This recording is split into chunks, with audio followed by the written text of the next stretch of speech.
이제 19대 대선이 앞당겨오게 되면서 이제 후보자들이 본격적인 선거 레이스에 들어가게 됐습니다. 특히나 여러 가지 공약을 발표를 하고 있는데 차기 정부에서는 4차 산업혁명과 관련돼서 구체적인 육성 방안이 나올 것이다라는 이야기가 솔솔 들려오고 있습니다. 4차 산업혁명 관련주들을 우리가 어떻게 바라보면 좋을까요?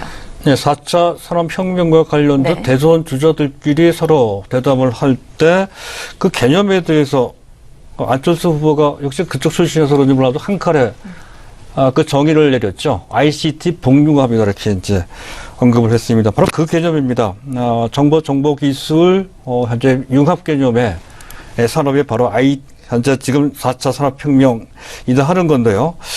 자, 이 부분 우리가 잘 봐야 될 것 같습니다. 현재 미국에서 시총 1위부터 4위까지 있는 세계적인 업체들이 전부 다 ICT, 복융합, 즉 현재 4차 산업혁명과 관련된 종목들입니다. 가장 대표적인 종목이 애플이죠. 또 현재 알파벳, 그전 현재 구글입니다.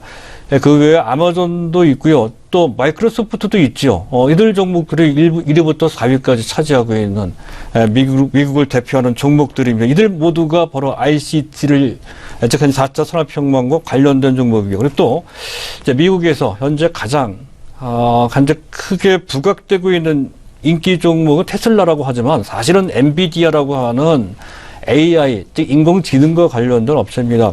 무려 1년 사이에 주가가 4배나 올랐다는 거죠. 바로 엔비디아 같은 종목들이 크게 부상하고 있는 것 등으로 봤을 때 이러한 흐름은 비단 우리나라 대선 테마주로 현재 부각되는 정도가 아닌 글로벌 트렌드라는 관점으로 볼 필요가 있다는 거고요. 거기에 호흡을 맞춘 것으로 판단되는 우리나라 대형 업체의 움직임도 있다는 것이죠. 의미가 있는 것은 삼성전자 M&A입니다. 최근에 삼성전자 M&A 한 종목들을 보게 되면 작년 11월 달에 한만을 인수했죠. 전장업체입니다. 한 자동차의 내부에서 현재 지금 인포테인먼트를 즐길 수 있는 그런 시대가 온다는 것을 대비하는 것 같습니다. 그 외에 조이언트, 클라우드와 관련된 종목.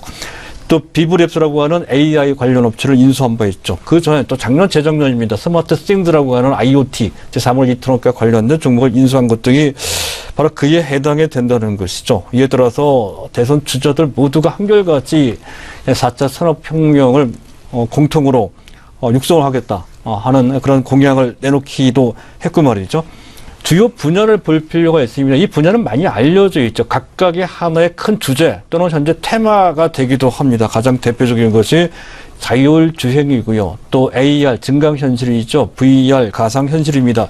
또 그 외에 스마트자를 많이 붙이기도 합니다. 스마트카, 스마트홈, 스마트 팩토리, 스마트 공장이죠.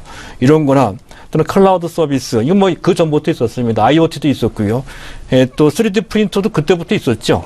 이런 것도, 로봇 같은 경우도 대표적인 케이스가 됩니다. 이런 것들이 모두 묶여져서 4차 산업혁명의 한 분야를 차지하고 있는 그런 상태라는 건데요. 자, 이 부분과 관련돼서 4대 핵심 기술이 있습니다. 그 기술을 우리가 어느 것이 그 핵심 기술에 해당되는지에 대한 전반적인 윤곽과 그 개념을 우리가 파악해 두고 있어야 된다는 거죠. 제 개인적 의견도 약간 좀 들어가 있습니다. 가장 중요한 것은 빅데이터, 데이터의 집적도가 엄청나게 높죠. 막대한 백과사전 정도의 정보가 아주 작은 칩에 들어갈 정도로까지 현재 빅데이터의 그 폭은 엄청나게 커지고 있다 하는 것. 이를 통해서 딥러닝도 가능한 것이죠. AI도 가능한 것이고 말이죠. 어쨌든 빅데이터가 기반이 된다 하는 것이고 또 이 데이터를 보관만 해서는 안 되죠. 빠른 속도로 대용량으로 전달을 해야 됩니다. 그것이 바로 5G입니다. 초고대역을 통해서 영화 한 편을 단 1초 안으로 보낼 수 있는 정도의 전달 속도가 됩니다. 초고속 차세대 통신망이라고 할 수가 있습니다.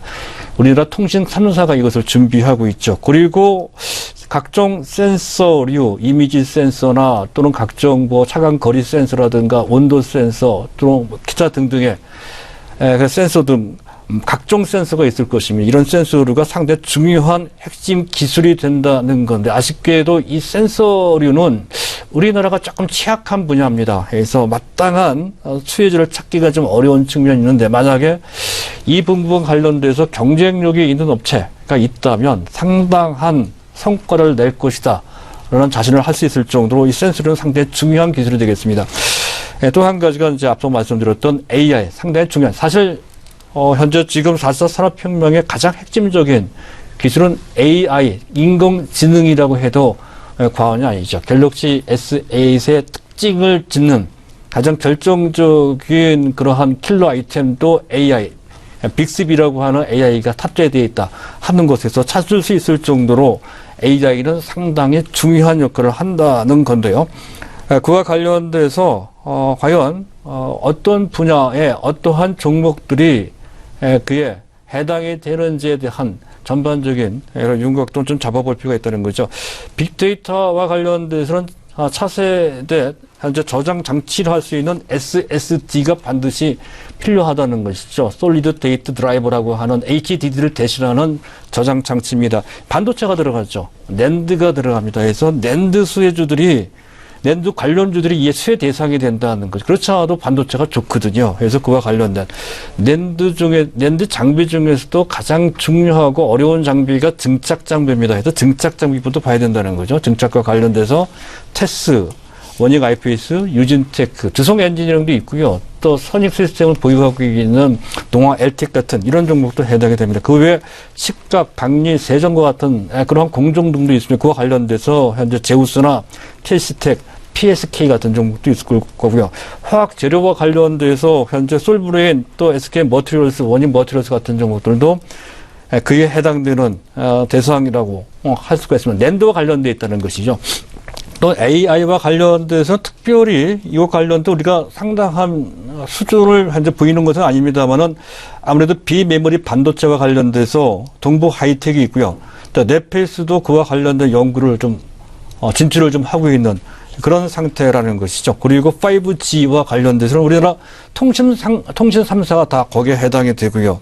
작은 종목에선 대한광통신 그리고 이노인스트루먼트 여기는 이제 NH 스펙 5호로 돼 있죠. 그래서 이쪽 종목들이 그에 해당이 되고요. 로봇이나 또는 스마트 팩토리와 관련돼서는 최근에 많이 올라가고 있습니다. 포스코 ICT나 또는 현재 SM코어, 로봇스타 같은 종목들이 그에 해당이 된다고 할 수가 있겠고요. 그 외에 또 클라우드라 하는 것은 서버가 갖고 있는 앱을 사용자한테 직접 보내서 그것을 쓸 수 있게끔 하는 시스템을 클라우드라고 하죠.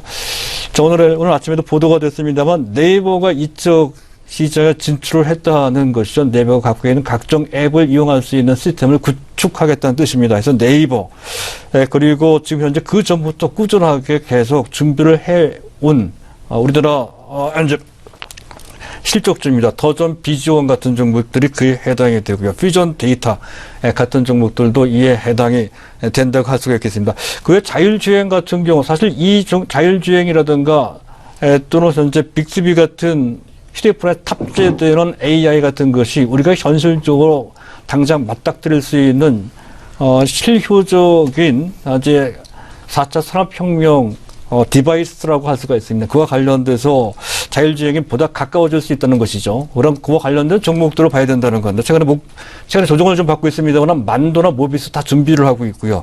그리고 MDS 테크놀로지 최근에 움직임이 나쁘지가 않죠. 이런 종목들이 해당이 되고 또 IoT는 그 전부터 독립적인 현재 그런 테마로서 상당히 주목받았던 섹터입니다. 최근 다시 또 주목받는 태세인데요.